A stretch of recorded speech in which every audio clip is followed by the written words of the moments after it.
Come on, Roman Reigns, you have to fire Paul Heyman. He can fix it. He's not able to give you a solution.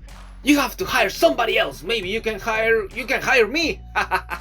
Yeah, I kind of need that job right now.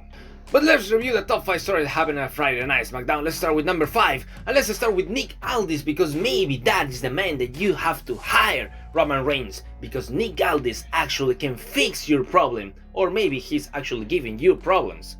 Because let's see, Paul Heyman thought that attacking other wrestlers and hijacking other matches would fix the situation, but now it's even worse, because Nick Aldis was really mad and told Paul Heyman at the beginning of the show that that Fatal 4-Way match is a done deal, and that the Bloodline won't be hijacking other matches because they will be at the main event. And Paul Heyman replied, you know that the Tribal Chief is not here tonight. And Nick replied, well, in that case you have until the main event to find a third person. If not, it's gonna be a 3-on-2 handicap match between the Bloodline and Randy Orton, LA Knight, and AJ Styles. Yeah! Oops, that was a blooper. Well, it can happen to anyone. The important thing is that Nick Aldis is a great character, and Roman Reigns should be hiring him for being in the Bloodline. But things with this storyline didn't end there. But before we get there, let's review another very interesting storyline that happened at number 4. Because Logan Paul said that he wants to sue Kevin Owens for using that cast and leaving him with that black eye, and said that with his lawyers he's gonna forbid Kevin Owens from using that cast in the Royal Rumble match. And Kevin Owens replied, well, you wanna talk about that suit? Let's talk about that one at the Kevin Owens show next week.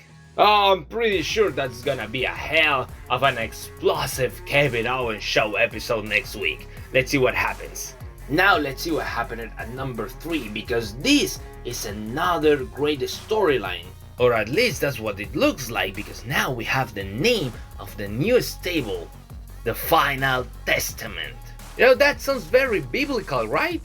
Karrion Kross presented all of the members of the Final Testament and told Bobby Lashley that they are lucky because they are on the top of their list. You know, I really like the idea of the Final Testament, but I'm really crossing my fingers from now, because I hope that the Final Testament doesn't end like every other stable in WWE.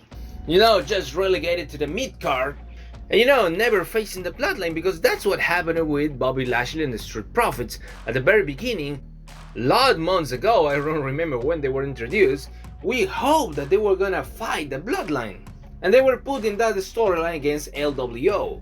So I really hope the Final Testament is different this time. Let's see what happens in the coming weeks. Now, don't you miss number 2, because here is the storyline of Damage Control. Bayley was fighting Bianca Belair, and at one moment Bianca was out surrounded by Damage Control, and Bayley started faking an injury. And even told to Damage Control with her eyes to do something. But they didn't move a finger, and after that Bianca Belair could actually come back to the match and win the match. So it's clear Damage Control didn't want to help Bayley, and of course the question here is why? And I know what you're doing, WWE. You keep building the storyline of Bayley leaving Damage Control, but it looks like that you want her to leave Damage Control as a face. What do you think? Do you think that's gonna happen? Let me know in the comment section down below. And now let's see what happened at the top moment of the night.